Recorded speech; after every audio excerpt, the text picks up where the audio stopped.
саволи ман чунин буд, ки вақте ки як шахсият пеш медирояд, намози ҷаҳрияро хуфия мехонад, оё ба саҷдаи саҳв намекунад? Оё ин чӣ хел мешавад?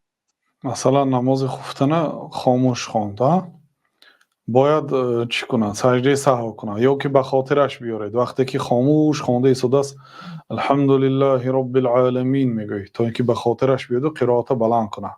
Муқтадиҳо, бинобар ин Пайғамбар саллаллоҳу алайҳи ва саллам лиялияни улул аҳлами минкум, ба пушти ман шахсиятҳои ба ақл истад гуфтанд, яъне соҳиби илм. Бинобар ин имом ҳақ дорад ки он одамое ки дар пушти имом мешинад, агар бесавод бошанд, ҷоҳошонро тағйир кард кунанд, ки аз ин ҷо агарчи ту барвақт омадӣ, яъне дар дохили ҳамин қадар масҷид фақат ин пишти имом ба имом ҳақ дорад, ки ягон касе хезонаду дигар касе шинонад. Аслан мумкин нест як одам аз ҷое ки худаш омада нишастааст хезондан аз рӯи шариат мамнӯъ аст ғайри пушти имом. Барои чӣ?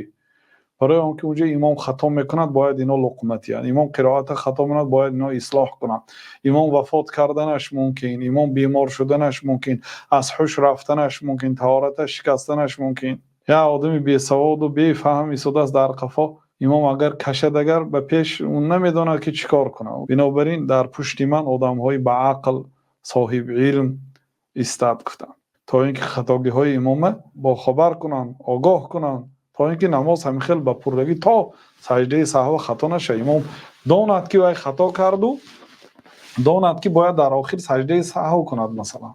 بله.